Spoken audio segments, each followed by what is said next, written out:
नमस्कार, ANB news देख रहे हैं आप। मैं हूं आपके साथ पल्लवी राजपूत और हमारे इस खास कार्यक्रम में आप सभी का स्वागत है।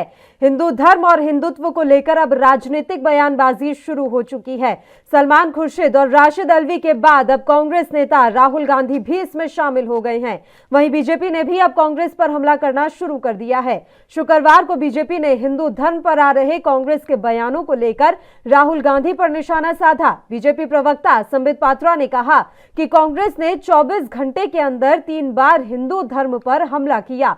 सलमान खुर्शीद, राशिद अल्वी और इसके बाद खुद राहुल गांधी हिंदू धर्म पर सवाल उठा रहे हैं। ये कांग्रेस और गांधी परिवार का चरित्र रहा है। उन्हें जब भी मौका मिलता है वे हिंदू धर्म पर हमला करते हैं। दरअसल राहुल गांधी ने शुक्रवार को पार्टी के जन जागरण अभियान का वर्चुअली शुभारंभ करते हुए पूछा कि क्या हिंदुत्व और हिंदू धर्म में समानताएं हैं? अगर दोनों एक ही हैं तो इनका नाम अलग अलग क्यों है? बिल्कुल, दोनों में अंतर है। हिंदू धर्म में किसी मुस्लिम या सिख को पीटने की बात नहीं है, लेकिन हिंदुत्व में जरूर है। हम माने या ना माने, लेकिन आरएसएस और बीजेपी की नफरत फैलाने वाली विचारधारा कांग्रेस की प्यार फैलाने वाली राष्ट्रवादी विचारधारा पर भारी पड़ गई है।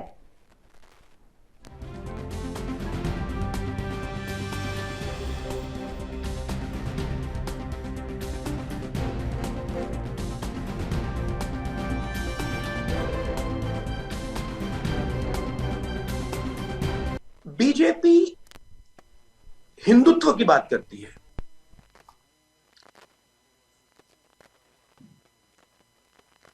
हम कहते हैं कि हिंदू धर्म में और हिंदुत्व में फर्क है, क्योंकि अगर फर्क नहीं होता तो नाम एक ही होता। हिंदुत्व को हिंदू की जरूरत नहीं होती या हिंदुत्व की जरूरत नहीं होती। जैसे एक बार चाइना के कोई लोग एक बार और फिर आप कहते हो कि आप कम्युनिस्ट विद चाइनीज कैरेक्टरिस्टिक्स हो। तो आप मुझे ये बता दो, आप कम्युनिस्ट हो या आपके पास चाइनीज कैरेक्टरिस्टिक्स हैं? दोनों तो हो नहीं सकते, क्योंकि अगर आप कम्युनिस्ट हो तो फिर आपको कम्युनिस्ट ही कहलाना चाहिए। तो मुस्कुराने लगे। तो यही सिंपल सी लॉजिक है। अगर आप हिंदू हो तो हिंदुत्व की क्या जरूरत? ये नए नाम की क्या जरूरत? आपने उपनिषद पढ़े, राहुल गांधी जी ने उपनिषद पढ़े। राहुल जी इस प्रेस कॉन्फ्रेंस के बाद छंदोग्य उपनिषद ऐसा नाम तक उच्चारित करके दिखा दीजिएगा। उपनिषद पढ़ा है आपने? हिंदुस्तान का कॉन्स्टिट्यूशन पढ़ लिया हो तो वही काफी है। हिंदुस्तान के कॉन्स्टिट्यूशन में, संविधान में यह प्रयोजन ही नहीं है कि हम वैमनस्यता फैलाएं। आपने आज जिस प्रकार से हिंदू धर्म और हिंदुइज्म के खिलाफ बोला है, this is against the basic tenants of Indian constitution. आपने ना ही भारत का संविधान पढ़ा है और उपनिषद तो बहुत दूर की बात है। आप केवल उपनिषद के नामों को उच्चारित करिए, यही हमारे लिए बहुत होगा। मुझे याद आता है हमारे अटल बिहारी वाजपेयी जी की वो कविता। आज राहुल जी ने हमारे मन को, देश के 130 करोड़ जनता के मन को ठेस पहुंचाया है हिंदू धर्म के विरोध में कह के। उन्होंने कहा कि हिंदू धर्म के लोग दूसरों को मारते हैं, काट देते हैं। हम सिखों को, बाकी लोगों को मारते हैं। ये घृणक शब्द हैं। चलिए, इस मसले पर अब हम चर्चा की शुरुआत कर लेते हैं। 3 मेहमान इस समय हमारे साथ लाइव जुड़ गए हैं। मेहमानों से आपका परिचय करवा देते हैं। कांग्रेस पार्टी का पक्ष रखने के लिए कुंवर सिंह जी इस समय हमारे साथ जुड़े हुए हैं। इनके अलावा शुभेंदु अवस्थी जी हमारे साथ जुड़ गए हैं, जो कि भारतीय जनता पार्टी के प्रवक्ता हैं, और वरिष्ठ पत्रकार सह राजनीतिक विश्लेषक विपिन शर्मा जी भी इस समय हमारे साथ लाइव जुड़े हुए हैं। तीनों ही मेहमानों का स्वागत है एएनबी न्यूज पर। कुंवर सिंह जी, शुरुआत आपके साथ ही कर लेते हैं। 24 घंटे के अंदर 3 बार हिंदुत्व को लेकर बयानबाजी, क्या समझा जाए? चुनावी माहौल है, इसलिए अब हिंदुत्व, हिंदूवाद और हिंदुओं पर बयानबाजी और राजनीति करना जरूरी हो गया है। देश में 2 धाराएं चल रही, एक गांधी को मानने वाले लोग और एक गांधी को मारने वाले लोग। मैं आपके माध्यम से देश के सामने रखना चाहता हूं कि देश को आजादी किसने दिलाई? कौन से ऐसे लोग थे जिन्होंने आजादी के वक्त अंग्रेजों के साथ थी? कौन ऐसे लोग थे जिन्होंने अपना खून बहाया? तो महात्मा गांधी जी की लाठी ने अंग्रेजों को दिखा दिखा के भगाया, बल्कि गांधी जी ने कभी हिंसा नहीं फैलाई। रही भारतीय जनता पार्टी और आरएसएस के लोग, बता दीजिए आजादी में इन लोगों का क्या योगदान था? ये 1988 से भगवान राम का इनका एजेंडा हिमाचल प्रदेश से इनमें जुड़ा। उससे पहले हमारे नेता ने 1986 में पूर्व प्रधानमंत्री राजीव गांधी जी ने रामलला का दरवाजा खुलवाया, पूजा अर्चना की। उससे पहले मुख्यमंत्री उत्तर प्रदेश के वीर बहादुर सिंह। और कांग्रेस का तो इतिहास रहा है। मैं कहना चाहता हूं कि देश के राष्ट्रपिता महात्मा गांधी जी ने अंतिम शब्द जो कहे थे वो हे राम ही कहे थे। अच्छा। तो आप तय नहीं कर सकते कि हिंदू कौन है, राम किसके आराध्य देवता है। मैं तो इतना ही कहना चाहता हूं कि आरएसएस और आरएसएस के लोग यानी भारतीय जनता पार्टी के समर्थक जो महात्मा गांधी को मारने को, आप याद करिए, ये आरएसएस के लोगों ने कहा था कि गांधी का वध किया है।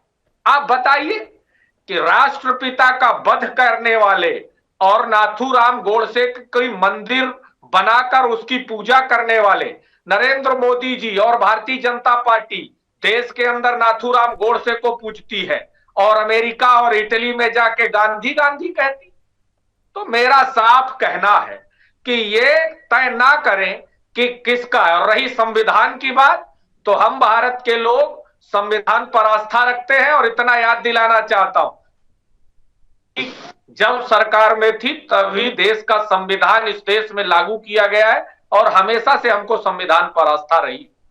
चलिए बताएं शुभेंदु जी, हिंदुत्व और हिंदूवाद में आपके हिसाब से क्या अंतर है? राहुल गांधी ने तो अपनी परिभाषा बता दी, भारतीय जनता पार्टी इसे एक ही मानती है या अलग अलग है? जब लोगों को कोई विषय ना मालूम हो, ज्ञान ना हो और जबरदस्ती बोलने का बोला जाए, तब वो हिंदू और हिंदुत्व की बात को अलग अलग तरीके से बोलते हैं। और राहुल गांधी जी के साथ भी यही दिक्कत है। उन्होंने आज तक समझा ही नहीं हिंदू क्या है। उन्होंने तो कपड़े पहनकर जनेऊ धारण करके चुनाव में 4.5 साल के बाद आते हैं। जब दोबारा चुनाव आता है तो 6 महीने के लिए एक्टिव हो जाते हैं, गेरुआ व्रत पहन लेते हैं। कभी प्रियंका गांधी जी किसी मंदिर में बैठ के तपस्या करने लगती हैं। ये हमने 4.5 साल बाद देखा। अब मैं आपको यहाँ पे ये कहना चाहता हूं, हिंदुओं की आत्मा को हिंदुत्व कहते हैं, हिंदुओं के तत्व को हिंदुत्व कहते हैं। हिंदू कोई पूजा करने की परिपाटी नहीं है। हिंदू एक जीवन को जीने की कला है, जिसने ये कहा है कि पूरा विश्व उसका भाई है, सभी के लिए वो प्रार्थना करता है, किसी दूसरे देश के ऊपर अटैक नहीं करता है। और ऐसे हिंदू धर्म को यदि ये लोग आईएसआईएस और बोको हरम की तरह से कंपेयर करने वाले लोग, या उसको कभी इन्होंने सैफरन टेररिज्म के नाम से बात करी, भगवा आतंकवाद की बात करी, तो जिनकी मानसिकता क्या है। कभी आपने कल सुना होगा कि जब ये किताब का प्रकाशन हो रहा था तो देश के पुराने कांग्रेस के 3 मंत्रियों ने क्या क्या कहा कि एक तो हिंदू बोको हरम और आईएसआईएस की तरह हो गया है। कैसे हुआ? ये लोग मजाक कर रहे हैं क्या पूरे भारत के लोगों के साथ? और उसके बाद शर्म भी नहीं आ रही है? आज कौन हिंदू और हिंदुत्व में शब्दों में क्या अंतर है? अरे भाई, हिंदू वो है जो अपने घर में बैठाल के बात करता है और आज तक किसी देश के ऊपर अटैक नहीं किया उसने, जो लोग आए उसको आत्मसात किया है। और यही बात है जो राहुल गांधी जी को और कांग्रेस के लोगों को समझ में नहीं आएगी। वो खाली यही चिल्लाते रहेंगे कि संघ वालों ने, आरएसएस के लोगों ने गांधी जी की हत्या कर दी। साहब, थोड़ा पढ़ के आओ इतिहास। जिस समय देश आजाद हो रहा था उस समय पर भगत सिंह जी से लेके जितने आतंकवादियों थे, उसमें कौन कौन लोग थे जो अंग्रेजों की तरफ से वकालत कर रहे थे? और कौन लोगों को पैसा मिल रहा था? गरीब कहां से पैसा देगा? अंग्रेज ही तो पैसा दे रहे थे। तो यही सब बैरिस्टर लोग, मोतीलाल नेहरू से लेकर और जिन्ना तक, ये सब लोग उस समय पर अंग्रेजों के दलाल हुआ करते थे। मैं ज्यादा बात ना करते हुए खाली इनको एक ही बात कहूंगा, हिंदू को समझना हो और हिंदुत्व को समझना हो तो एक दिन शाखा में आना, आरएसएस की बाहर खड़े होकर गाली देने से नहीं होगा। किस तरीके से डिसिप्लिन होता है, पाकिस्तान में जब लोग मारे जा रहे थे बंटवारे के समय, किस तरीके से हिंदुओं को हाथ में उठाकर लाए हैं, ये उस व्यक्ति से पूछना जो पाकिस्तान से हिंदुस्तान आया है। जब आपको कश्मीर में हिंदू भगाए जाते हैं तो डर नहीं लगता, पर कहीं एक थाने में कोई एक व्यक्ति की डेथ हो जाती है तो आप सब बवाल मचाते हो। वो कौन व्यक्ति हो? दूसरे धर्म के लोग। तो आप लोग इस तरीके की धार्मिक राजनीति कर रहे हो और पूरा भारत देख रहा है 70 सालों में जो किया आपने। लेकिन अब ये माहौल क्यों ऐसा हो गया है अवस्थी साहब? सबसे बड़ा तो सवाल यही है कि अब माहौल ऐसा क्यों हो गया है? पहले क्यों नहीं आती थी ये हिंदूवाद और हिंदुत्व की बातें? अब सबको क्यों साबित करना पड़ रहा है कि हम हिंदू हैं, हम हिंदूवाद को मानते हैं? ये साबित करने की आवश्यकता क्यों पड़ रही है? मेरा सवाल ये है। बस एक छोटे से ब्रेक के लिए हम यहाँ रुक लेते हैं, फौरन हाजिर होंगे।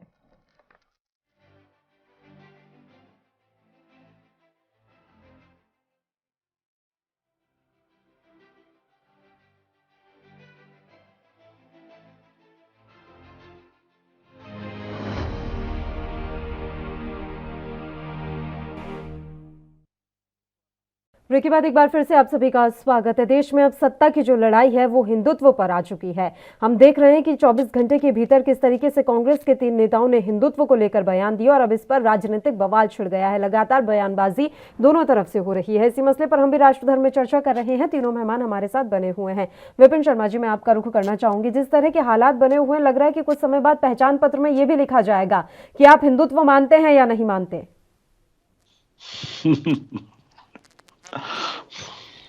यहाँ पर हम ऐसी नौबत अक्सर आती है तो कि हमारा देश कहाँ जा रहा है। यहाँ पर 2 पाड़ में हमारा देश में बंट रहा है और समाज को बांटने का जो काम चल रहा है वो बहुत चिंता का विषय है, ज्वलन मुद्दा है यहाँ पर। और खास तौर पे मैं बोलना चाहूंगा, क्योंकि हम लोग पत्रकार हैं, हम लोग बिल्कुल निष्पक्ष होकर बात करते हैं।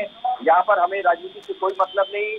जो एक आम आदमी के विचार हैं या आम आदमी की जो अपेक्षा है, जो उनकी उम्मीदें हैं, जो उनके सत्ता पक्ष से या विपक्ष से जो उम्मीद रखता है एक आम आदमी, वो उनके जो विचार है वो आगे लेके हम लोग आते हैं। और यहाँ पर आज इस तरह की ये जो बयानबाजी हो रही है और कितने बयानवीर हैं, तो ये कहाँ देश को ले जाएंगे। हमने कोरोना काल में जी के देखा कि कैसे जब देश में संकट के बादल मंडरा रहे थे, लाशों के अंबार लग गए थे, वहां पर हमने क्या सबक सीखा। हमने ये सबको अपनी अपनी भूमिका निभानी थी। वहां पर हमने देखा कि कुछ महान कोरोना योद्धाओं ने, डॉक्टर जो थे, उन्होंने अपनी भूमिका निभाई, अपना योगदान दिया। लेकिन कई ऐसे उन्होंने ऐसी मिसाल पेश करी कि जो सदियों तक जिसको याद करा जाएगा, जिससे प्रेरणा ली जाएगी। लेकिन यहाँ पर मुद्दा ये उठता है कि चुनाव अभी सर पे आ रहे हैं। अगले वर्ष चुनाव है 5 राज्यों में। उत्तर प्रदेश के चुनावों की अलग अहमियत है, सब भली भांति समझते हैं। और ये बयानबाजी का सिलसिला शुरू हो चुका है यहाँ पर। और ये कहाँ की समझ है यहाँ पर? जब आप बहुत आसान होता है कि दूसरे पे कटाक्ष करना, दूसरे पे तीखे प्रहार करना। कि यहाँ पर आपने बोल दिया कि देखिए यहाँ पर नफरत की विचारधारा है भाजपा की या आरएसएस की। लेकिन यहाँ पर खुद भी गिरवान में झांकने की आवश्यकता है कि यहाँ पर जब आप बोलते हैं कि आपकी स्नेह की विचारधारा है या आपकी राष्ट्रवाद की विचारधारा है, एक आम आदमी सवाल ये पूछना चाहता है कि ये क्या राष्ट्रवाद की विचारधारा है? जब आपने अपने ही सेना के मुखिया को सड़क का गुंडा बोल दिया या आपने सर्जिकल स्ट्राइक के सबूत मांगे थे, तो ये आत्ममंथन करने की सबको आवश्यकता है यहाँ पर। और कोई भी देखिए दूध का धुला नहीं है यहाँ पर, चाहे सत्ता पक्ष के हो चाहे विपक्ष के हो। और आम आदमी ये अपेक्षा करता है कि देश का विपक्ष भी मजबूत हो, ताकि वो सरकार की अगर खामियां है, महंगाई को लेकर अगर विपक्ष हमला बोलती है, बिल्कुल एक आम आदमी उनके साथ खड़ा है यहाँ पर। और खाद्य तेल की बात करें आप, और उधर से किसान भाई जो हमारे देश का अन्नदाता है वो आंदोलन पे बैठे हैं, वो बात समझ आती है। लेकिन ये इस तरह से तुष्टीकरण की राजनीति और यहाँ पर ये बात बोलना कि यहाँ पर नफरत की राजधानी, तो वो नफरत की विचारधारा है। तो यहाँ पर सबको अपने गिरबान में झांकने की आवश्यकता है। और मैं एक बात जरूर बोलना चाहूंगा पल्लवी जी, कि यहाँ पर शाहीन बाग में जब आंदोलन करता बैठे थे, ऐसी क्या नौबत आन पड़ी, जब कुछ मैं क्या लेने की आवश्यकता नहीं है मुझे उन कांग्रेस के नेताओं का नाम, कि जब वो वहां पर जाके बोलते थे कि वहां पर जिन्होंने आग में घी डालने का काम करा, ये क्या संदेश जाता है?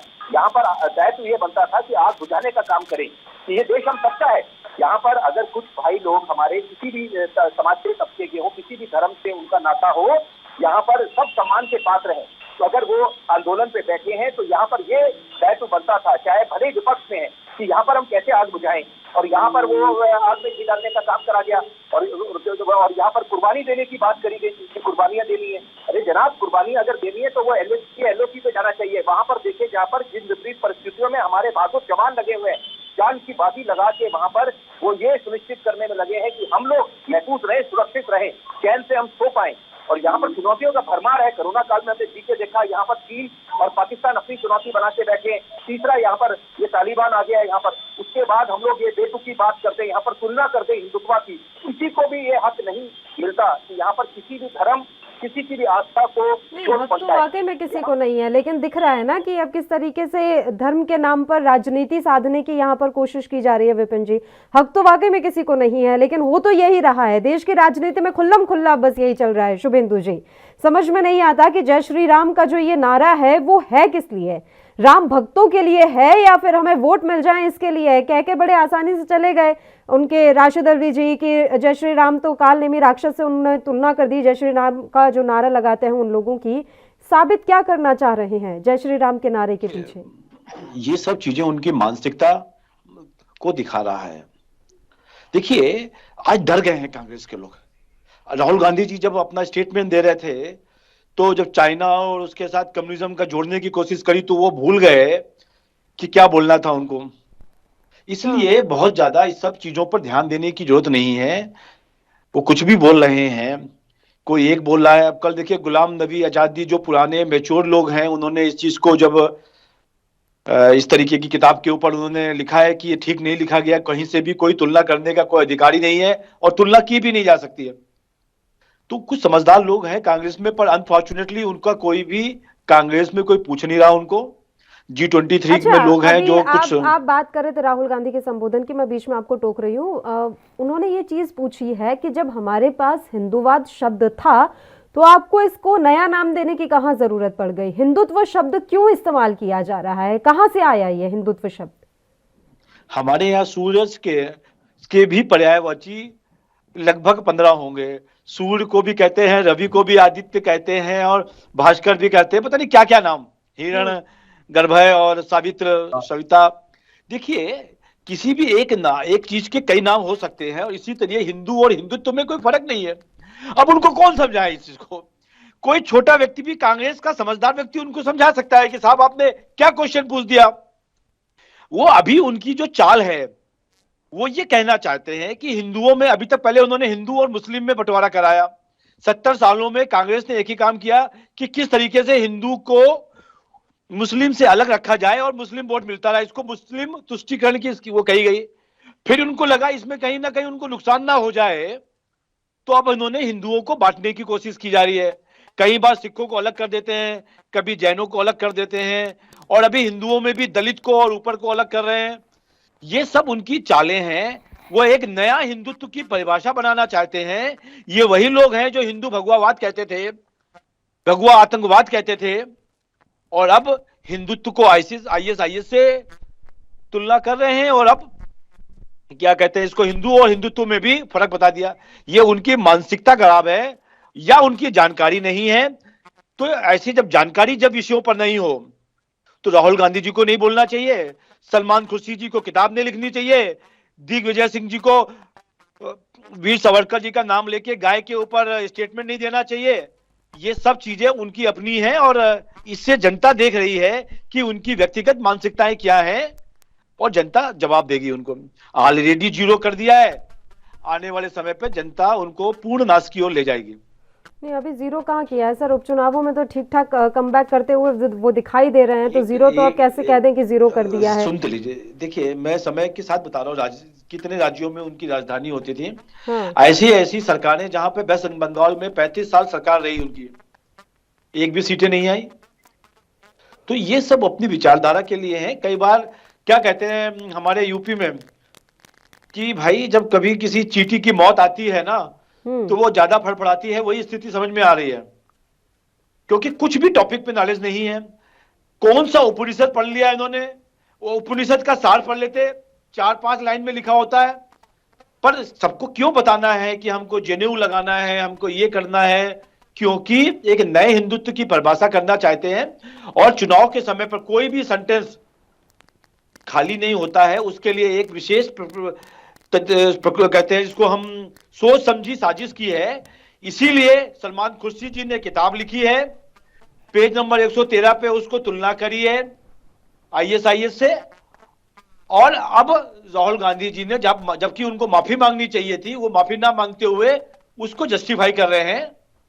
तो दुनिया देख रही है, भारत के लोग देख रहे हैं, भारत के मुसलमान देख रहे हैं, हिंदू देख रहे हैं, भारतीय देख रहे हैं, पढ़े लिखे लोग देख रहे हैं कि देश का प्रधानमंत्री जो बनने की सपना देख रहा है वो क्या क्या बोल रहा है।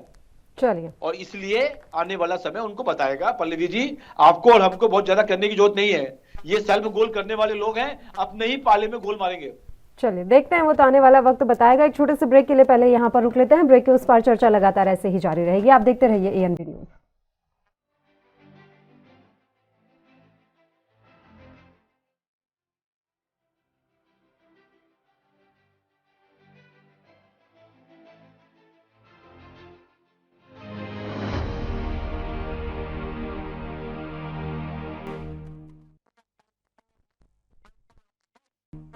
ब्रेक के बाद एक बार फिर से आप सभी का स्वागत है। चर्चा की शुरुआत कर लेते हैं। कुंवर सिंह जी, मेरा सीधा सा सवाल है सर, सलमान खुर्शीद ने जो अपनी किताब में विचार लिखे हैं, उन विचारों का समर्थन करते हैं आप?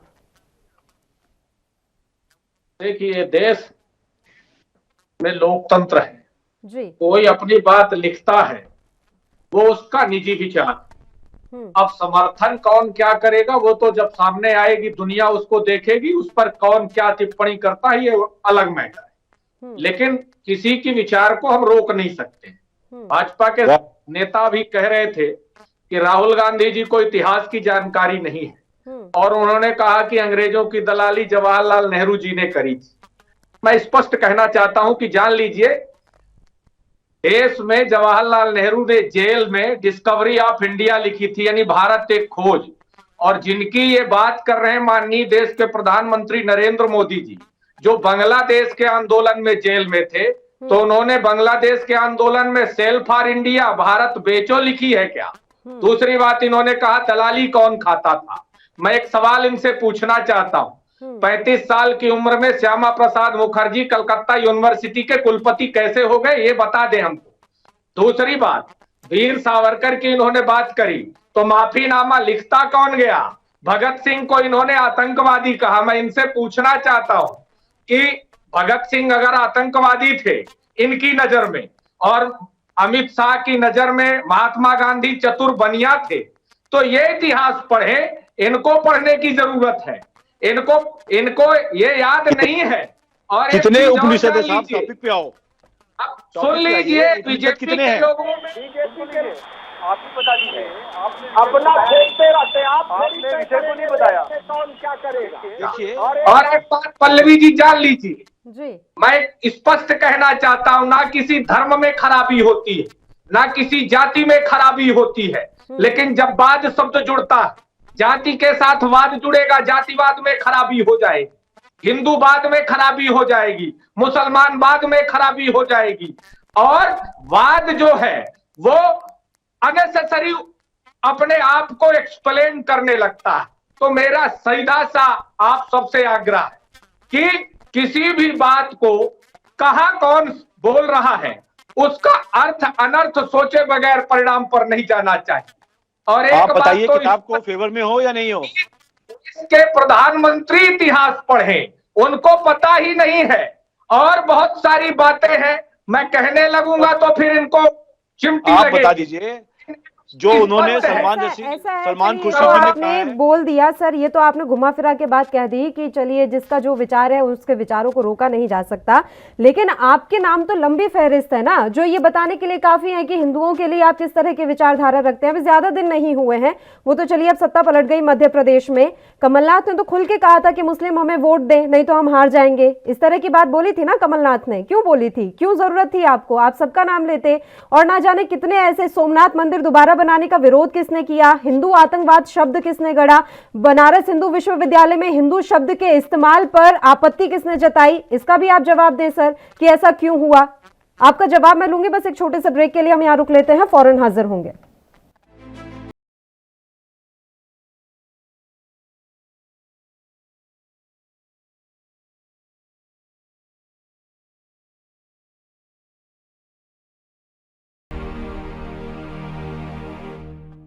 ब्रेक के बाद एक बार फिर से आप सभी का स्वागत है। बताएं कुंवर सिंह जी, ये फेहरिस्त आपके ही नाम पर क्यों है?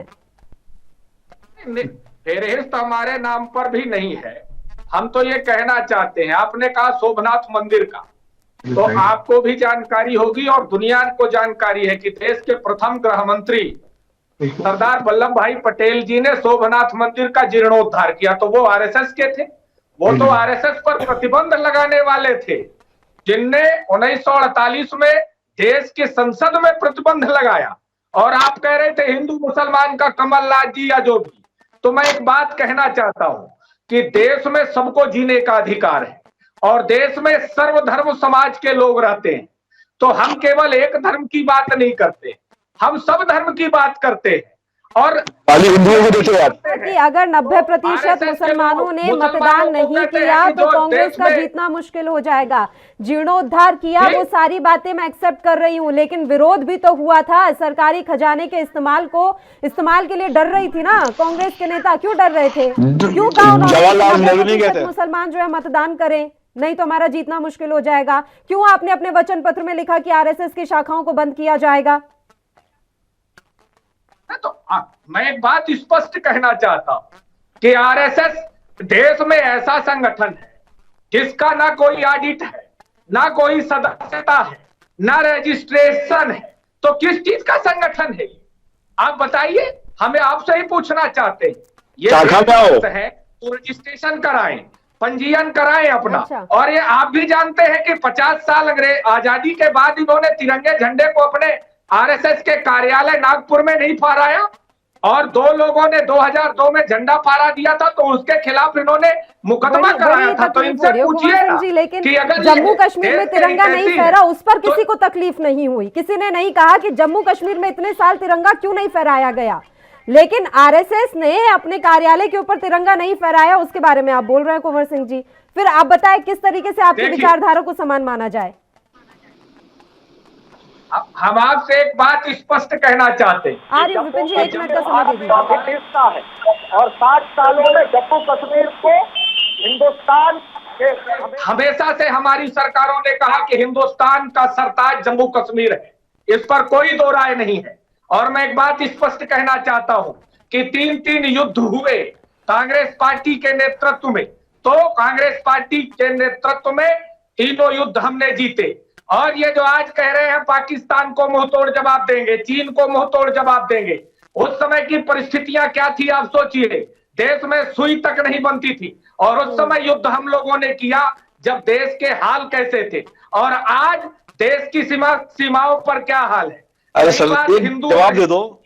तो सलमान खुर्शीद जी की बात से आप व्यक्तिगत रूप से एग्री हो या नहीं हो? मुझे ऐसा क्यों लग रहा है कि हिंदूवाद से राष्ट्रवाद की ओर मुड़ रहा है हमारा मुद्दा, हिंदूवाद से राष्ट्रवाद की ओर मुड़ता जा रहा है हमारा मुद्दा, ऐसा हो रहा है क्या कुंवर सिंह जी? मैं एक बात स्पष्ट कहना चाहता हूं, आप भी जान लीजिए और आप सब कहते हैं नरेंद्र मोदी केदारनाथ जाए तो वो पूजा हो जाती है, मास्टर स्ट्रोक हो जाता है, और जब वैष्णो देवी राहुल गांधी जाते हैं तो वो नाटक नौटंकी हो जाती है। तो मैं भाई से पूछना चाहता हूं बीजेपी के साथियों से कि आप करें तो रासलीला और हम करें तो कैरेक्टर ढीला। इस दो मुंह राजनीति मत करिए, ये सही बताया आपने। का है, ये राहुल गांधी का है, और राहुल गांधी की बात करते हैं।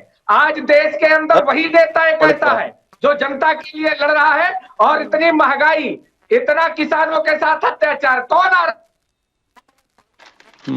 अपनी जमीन ढूंढ रहे हैं वो। चले बताएं विपिन जी।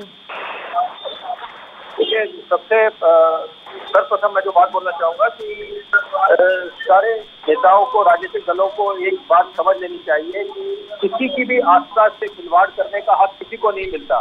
ये बात समझ आ जानी चाहिए कि एक आम आदमी अगर वोट क्षमता रखता है, उनका वोट क्योंकि अगर ये वोट की भाषा समझते हैं तो इनको समझ आ जाना चाहिए कि एक आदमी की एक वोट की वो ताकत है कि वो अच्छे खासे राजनीतिक दलों के टुकड़े भी साफ करने की क्षमता रखती है, और साथ में जो जिनको हम कम हारते हैं उनको सत्ता पे भी काबिज कर सकता है उनका एक बेशकीमती वोट एक आम आदमी का। तो यहाँ पर जब देश चुनौतियों से जूझ रहा है, हमारा टीकाकरण अभियान में अंतर्राष्ट्रीय पटल पे हमें बहुत गौरव दिलाया है, क्योंकि यहाँ पर कोई ये साधारण बात नहीं थी और साधारण सामान्य परिस्थितियां नहीं थी यहाँ पर कि हम लोग 130 करोड़ हैं, और यहाँ पर जब टीकाकरण अभियान शुरू हुआ तो वहां पर भी राजनीति शुरू हो गई।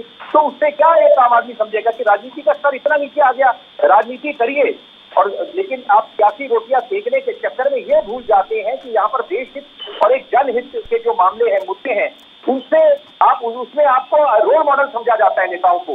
कभी इनको लोग चुनते हैं, अपना नुमाइंदा बनाते हैं, तो जब वो गलत संदेश देते हैं टीकाकरण को लेकर कि कैसे बातें हुई थी, क्या बयानबाजी हुई थी, क्या ये भाजपा के दफ्तर में टीका बना था, ये उन महान वैज्ञानिकों का भी अपमान है कि साथ में कि जिन्होंने इजाद करा इस टीके का, और जब ये कितने समय से इंतजार था कि कुछ ऐसा रोकथाम आए जिससे हम निजात पा पाए कोरोना नामक इस बीमारी से, लेकिन वहां पर तभी राजनीति शुरू होगी। बहरहाल समझने की आवश्यकता ये है कि जब कोई भी समाज, कोई भी किसी भी राजनीतिक दल को ये हक नहीं मिलता कि आप किसी भी समाज के तबके के ठेकेदार बन जाए, कि आप बोले कि नहीं ये हम इसके ठेकेदार हैं। यहाँ पर वो आम आदमी उसका फैसला करेगा कि वो किस सबका एक समुदाय तय करेगा कि हमें किसकी तरफ जाना है। तो ठेकेदार नहीं हो सकता, यहाँ पर जो हित की बात करेगा, जो विकास को तवज्जो देगा, जनता उसी को सरमापी देगी, उसी को। लेकिन आप ये तो मानेंगे ना विपिन जी, देखिए बड़ा यहाँ पर एक तरीके से सोची समझी सारी चीजें हो रही हैं। कहाँ हम सुनते थे ये मॉब लिंचिंग जैसे शब्द,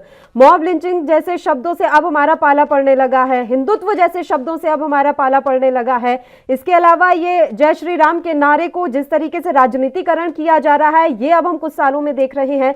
ये बदलाव तो हुआ है ना विपिन जी, इससे तो आप इत्तेफाक रखते हैं। आपका जवाब मैं लूंगी, बस एक छोटे से ब्रेक के लिए हम यहाँ रुक लेते हैं, फौरन हाजिर होंगे।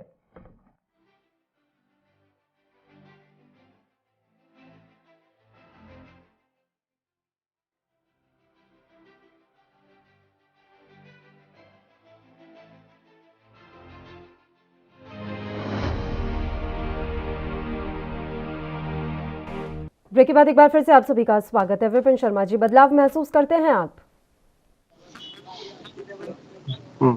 से इस वर्ष प्रधानमंत्री ने राष्ट्रीय नाम संबोधन में एक बहुत बड़ी बात बोली। उन्होंने बोला सबसे बड़ी चुनौतियां जो हमारे सामने खड़ी हैं वो है आतंकवाद की और विस्तारवाद की, और साथ में कट्टरपंथ का उन्होंने जिक्र नहीं करा, लेकिन वो बिल्कुल यही एक संदेश मिलता है इस समय कि हम कट्टरपंथ का जिस तरह से जो बड़ा है तो वो बहुत चिंता का विषय है।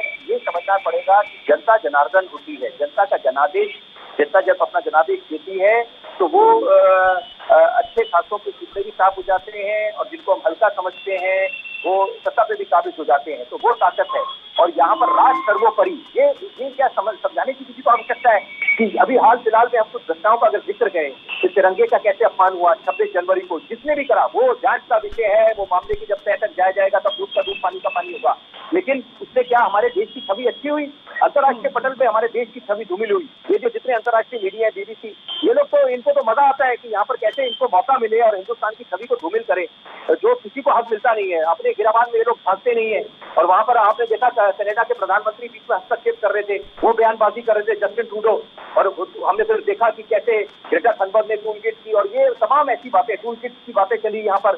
तो ये सब चीजों ऐसी नौबत ना आए, ये समझना पड़ेगा कि आपको बिल्कुल कहाँ पर आपको रेखा खींचनी है कि आप राजनीति करें, एक दूसरे पर कटाक्ष करें, बात समझ आती है। लेकिन कुछ मामले जो राष्ट्रहित से हो जाते हैं, जनहित से जुड़े हैं, वहां पर कम से कम राजनीति से बच के एक स्वर में स्वर मिलाने की आवश्यकता है। और 100 बातों की एक बात मैं बोलना चाहूंगा पल्लवी की, बड़ी अहम बात है, मैं चाहता हूँ ये मेरे विचार आगे जाए कि यहाँ पर एक आम आदमी जो है, आम आदमी भले ही आप विपक्ष में भी हैं, अगर आप कुछ अच्छी सकारात्मक बात करते हैं तो जनता ये जनार्दन है, 21वीं सदी की जनता है, वो भली भांति समझती है कि कौन राजनीति कर रहा है और कौन सकारात्मक बात कर रहा है। और वही बात है, जब चुनाव का वक्त आता है, लोकतंत्र का जो महापर्व होता है, वहां पर वो बिल्कुल दूध का दूध पानी का पानी कर देता है। जनता का एक वोट, तो ये समझने की आवश्यकता है। उसमें ये नहीं कि किसी के नंबर घट जाएंगे।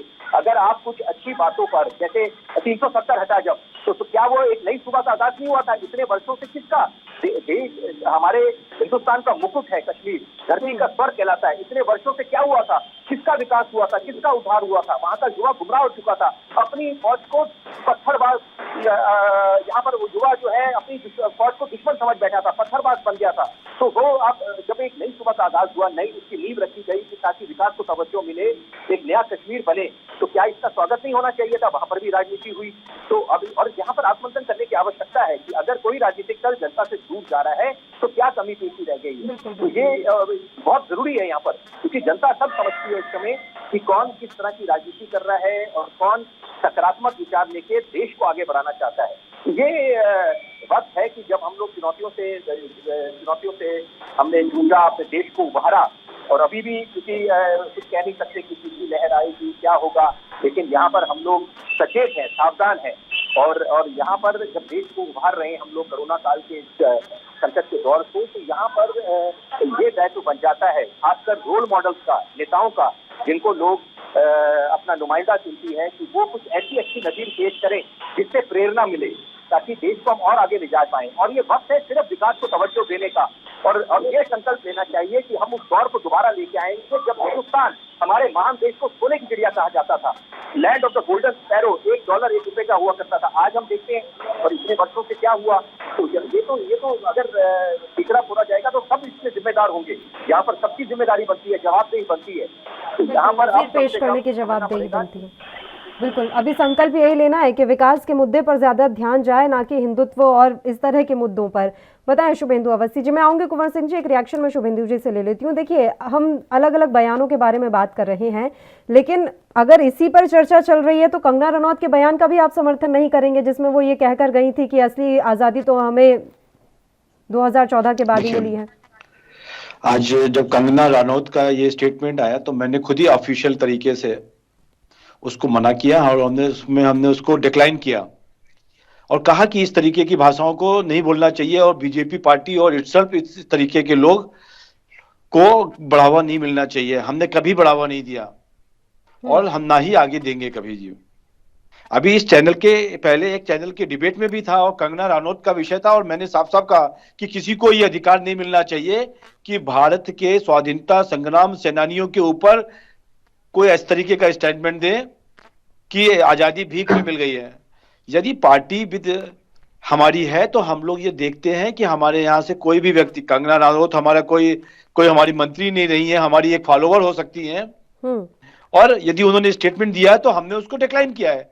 पर यहाँ पर खुद राहुल गांधी जी को आना चाहिए था, प्रियंका गांधी जी को आना चाहिए था और कहना चाहिए था कि सलमान खुर्शीद जी ने जो कहा उससे हमारा लेना देना कुछ नहीं है, और इसको भी कह देते कि उनसे गलती हो गई। परंतु उसको जस्टिफाई करना उनकी मानसिकता को बताता है, और यही मैं आपको आज भी कह रहा हूं, कल की डिबेट में भी यही था, सभी चैनलों पे कह रहा हूं कि एक सेंटेंस बोल दे कि हमसे गलती हो गई, पर उसको भी नहीं बोल रहे और उसको जस्टिफाई कर रहे हैं। हिंदुत्व और हिंदुइज्म के विषय में शायद मालूम नहीं है, या उनको गलत पढ़ाया गया है, या जो उनके ट्विटर है वो ठीक नहीं है, उसके लिए व्यवस्था करनी चाहिए। मैं और क्या बोलूं। नहीं, हिंदुत्व से उनका मतलब ये भी तो है सर कि इतनी कट्टरता ठीक नहीं है, और वो जो नए नए तरीके के अभी पूरे जो घटनाक्रम सामने आ रहे हैं वो भी तो देखने वाली बात है ना। देखिए, मैं बताता हूँ, कोई ऐसे घटनाक्रम, कोई भी ऐसी एक घटना बता दीजिए जो भारतीय जनता पार्टी ने उसको जस्टिफाई किया हो, गलत हो। खुद संघ के जो सरसंघ चालक हैं, उन्होंने यहां तक भी जो लैंचिंग में जो लोग जुड़े थे, उन्होंने उनको भी कहा कि आप गलत हो और इन पर सजा मिलनी चाहिए। इससे बड़ी बात क्या होगी? बताएं। और ये सब चीजें उनको समझ में नहीं आती। एक मिनट आग्रह करूंगा, और वे सब लोग एक विचार रखना चाहता हूँ अपने। देखिए, तो यहाँ पर हम क्या एक सब लोगों को क्या अपेक्षा करी जाती है हर एक से कि यहाँ पर देशवासियों से, कि हम लोग हर एक की आस्था का सम्मान करें और यहाँ पर किसी को चोट ना पहुंचाएं। और ये बड़ा दुखद होता है, क्योंकि जब हम लोग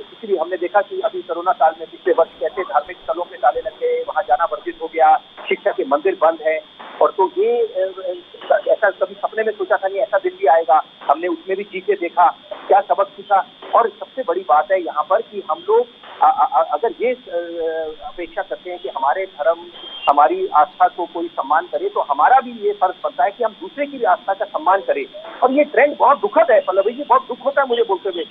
कभी कोई बोलता है कि राम काल्पनिक थे। पहली बात तो ये कौन सा है कि राम, अरे भाई प्रभु श्री राम, इसमें बोलना कि आप बोले ज्यादा हिंदुत्व की बातें कर रहे हैं या आप ज्यादा वो देश से ज्यादा प्यार करता है, अरे आप ज्यादा राष्ट्रवाद का आपको भूत चढ़ा हुआ है, कमाल की बात है। हम उसमें क्या किसी को सबूत देना पड़ेगा कि हम देश प्रेमी हैं? ये स्वाभाविक बात है, जो देश में रहता है वो अपने देश से प्रेम करेगा ही करेगा। उसमें ये किसी के बोलने से या समझाने से नहीं बात आती है, तो अंदर से निकलती है बात कि यहाँ पर वो आपको अपने राष्ट्रवाद की बात है या हम धार्मिक आस्था की बात करते हैं। क्या अपेक्षा करी थी हम लोगों ने कि 9 नवंबर 2019 को जब माननीय सर्वोच्च न्यायालय ने ऐतिहासिक राम मंदिर का फैसला दिया कि अब कम से कम विराम लग जाएगी, ये जो मंदिर मस्जिद की हम राजनीति करते हैं, उससे सियासी रोटियां सेकते हैं, इतने वर्षों से ये वाद विवाद बना रहा, अब कम से कम देश को ऊपर उठना चाहिए। आप राजनीति करें, विकास को लेकर करें कि कितने फ्लाईओवर एक्सप्रेस वे बनाने थे, उसमें कितना। विपिन जी, थोड़ी देर के लिए मैं आपको रोक रही हूँ, बिल्कुल थोड़ी देर के लिए रोक रही हूँ। एक छोटे से ब्रेक के लिए हमें यहाँ पर रुकना है, फौरन हाजिर होंगे।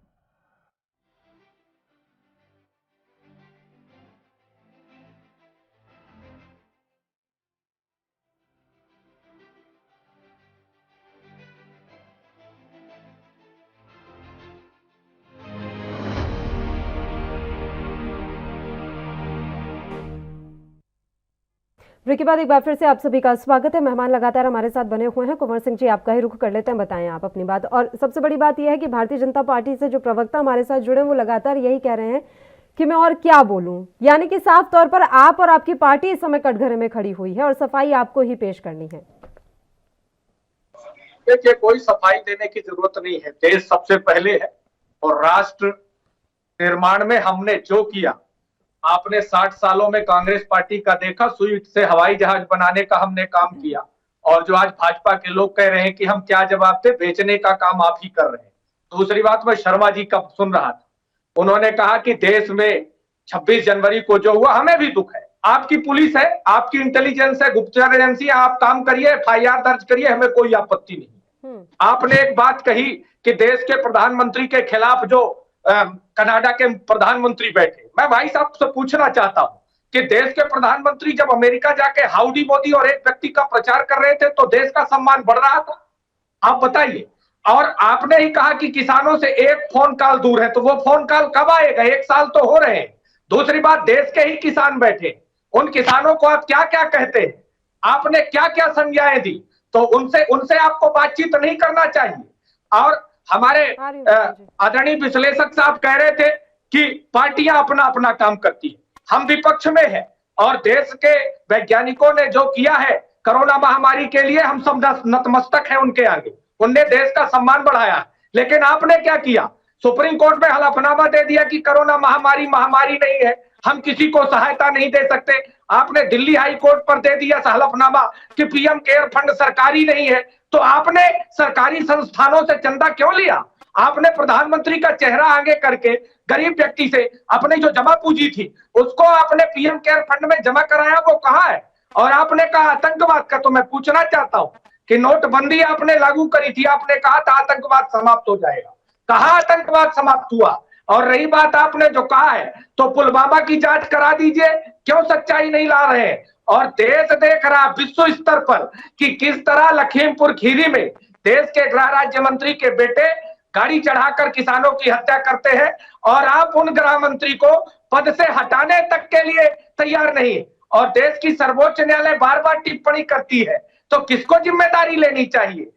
और विपक्ष का काम है कि अच्छा, ये सरकार की गलतियों को बता दो कि कल जो महामारी लिखा है वो गलत लिखा है या सही लिखा? उसका स्वागत है। हम देश का जवाब दे दो यार। धर्म, देश की संप्रभुता, राष्ट्रीय अखंडता, देश की अंतरराष्ट्रीय सीमा और देश के विकास चाहते, लेकिन आप भारतीय जनता पार्टी के लोग बता दीजिए कि आपका विकास कहाँ है? यदि राम भगवान और हिंदुत्व छूट जाए, अभी भाजपा के नेता कह रहे थे कि कहाँ हिंदुत्व किया, तो योगी आदित्यनाथ के हिंदू मंच ने कि क्या हरकत करी हो गया उत्तर प्रदेश में, बताइए। मानसिक संतुलन रखिए। आप भगवान राम को भी हमसे हटा लोगे? लोकतंत्र की क्या बोल रहे खूबसूरती है, लेकिन यहाँ कहीं पर भी कुछ भी बोलोगे। राजनीति टीवी चैनल है साहब ये। चल रही है, किसी और दिशा में जा रही है। आप ही कह रहे थे पेट्रोल डीजल हमारे बस में नहीं है, और उस चुनाव के बाद फिर से टूट गया। कुंवर साहब, एक ही टूट गया। पंचायत चुनाव में 72 दिनों में रेट नहीं बढ़ाए थे, वो क्या है? ये राष्ट्रवाद है कि देश को जनता का महंगाई से मार देंगे। बड़ी पीड़ा है, सत्ता में नहीं हो इसके लिए बड़ा पीड़ा है आपको, चलिए ठीक है। इसलिए आपसे बोलते समय ध्यान रखना चाहिए। विपिन जी, मैं आपसे माफी चाहूंगी, मैं आपको समय नहीं दे पाई, और क्योंकि अब समय भी खत्म हो गया है डिबेट का, तो इसलिए मैं तीनों ही मेहमानों का शुक्रिया अदा करूंगी तमाम चर्चा करने के लिए आप हमारे साथ जुड़े। तो आपको बता दें कि देश में हिंदुत्व को लेकर अब नई बहस छिड़ गई है। हिंदुत्व क्या होता है, कैसा होता है, इसके लिए राहुल गांधी ने नई परिभाषा गढ़ी है, और अब ये जो परिभाषा है वो भारतीय जनता पार्टी को रास नहीं आ रही। अब देखने वाली बात रहेगी कि हिंदुत्व पर गढ़ी ये परिभाषा के ऊपर जो राजनीति इस समय देश में चल रही है वो कहां तक जाती है। इसी के साथ राष्ट्रधर्म में फिलहाल के लिए इतना ही। मुझे दीजिए इजाजत। देश और प्रदेश की तमाम ताजा खबरों के लिए आप देखते रहिए ANB न्यूज। नमस्कार।